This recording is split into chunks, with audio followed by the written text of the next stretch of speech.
In the year 711 CE, the world stood on the edge of change. In the far west of the Islamic world, the mighty Umayyad Caliphate had reached the shores of North Africa. Beyond the glittering blue of the Mediterranean lay a kingdom burdened with tyranny, corruption, and injustice, the Visigothic kingdom of Hispania. The sea was fierce, the night cold, but their hearts burned with purpose. As they approached the coast of Al-Andalus, a towering rock formation welcomed them. Gibraltar, Jabal Tariq, the Mountain of Tariq, a name it would carry until the end of time. The Muslims had arrived, but now came the moment of truth. 7,000 men, far from home, no backup, and an empire waiting to strike back with tens of thousands. What Tariq did next became legend.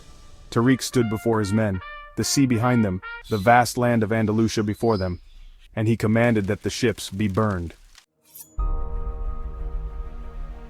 "O people, where will you flee? The sea is behind you and the enemy is before you. You have only truth and patience. Know that you are not fighting for wealth or glory. You are fighting to raise the word of Allah. Victory is from Him alone." That moment changed everything. There was no return, only reliance upon Allah, only courage, unity, and tawakkul. As dawn broke, Tariq's forces marched deeper inland. The enemy had begun to stir. Roderick, the Visigothic king, had heard of the Muslims' arrival. Enraged, he summoned an army of over 100,000 men, but the Muslims feared no numbers. They had what their enemies didn't: purpose, brotherhood, and the unshakable belief that Allah was with them. The stage was set. Two worlds were about to collide, one decaying under its own injustice, the other rising with the light of revelation.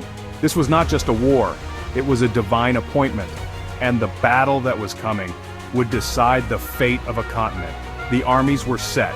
On one side, over 100,000 Visigothic troops led by King Roderick, armored, armed, and arrogant. On the other, only 7,000 Muslim warriors, some lightly equipped, most fasting, but every heart beating with Iman, and at their front stood Tariq ibn Ziyad, the place, the banks of the Barbate River, near a field that would be known as the site of the Great Battle of Guadalete. Tariq rode through his ranks, one man at a time. He reminded them of the Prophet, of Badr, of how the early Muslims triumphed through taqwa, not numbers. He raised their spirits, not with empty promises, but with truth. And then, the two forces collided. The battle began with ferocity. The Visigoths, overconfident, believed this would be an easy victory, but the Muslims fought like lions, each man fighting as if standing before Allah. The air was thick with dust, cries, and the scent of battle, but Tariq had a plan. He divided his forces cleverly, flanking from the sides, pulling the Visigoths into traps. They targeted weak points, used the terrain, and struck with precision. And then came the moment of divine help. According to some historical narrations, a group of angels joined the Muslims on the battlefield. Warriors of light, unseen by the Visigoths, but felt in the hearts of the believers, strengthening their arms, calming their fear, and turning their hearts to steel. King Roderick, seated on a golden chariot, watched in disbelief as his soldiers began to fall back. Confusion spread. Muslim arrows pierced through the ranks, swords clashed, faith overwhelmed fear, and then, the final strike.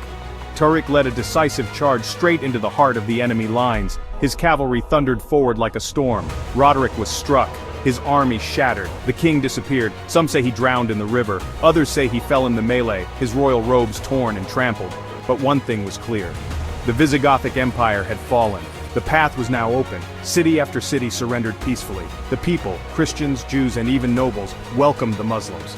Why? Because they didn't come as conquerors. They came as liberators. Tariq commanded his soldiers with justice. There was no looting, no burning. Agreements were made. The people were allowed to keep their faith, their homes, and their dignity, in return for peace and a small tax that protected them. Islam had entered Andalusia not by sword but by character. Tariq sent a letter to his commander, Musa ibn Nusayr, announcing the stunning victory. Musa, overwhelmed with joy, soon followed with reinforcements. Together, they spread Islam through nearly the entire Iberian Peninsula. In just a few years, nearly all of Andalusia was under Muslim governance, and it would remain so for over 700 years. Tariq ibn Ziyad never ruled as a king. He sought no crown, no palace. He came, he served, and he vanished into history, humble, faithful, and victorious. But what he left behind was the spark of a civilization, a land where knowledge, faith, and art flourished, a land where Muslims, Christians, and Jews lived in coexistence, a land that gave the world philosophy, medicine, architecture, and beauty, all built upon the foundation of La ilaha illallah. And it all began with a man who burned his ships and put his trust in Allah.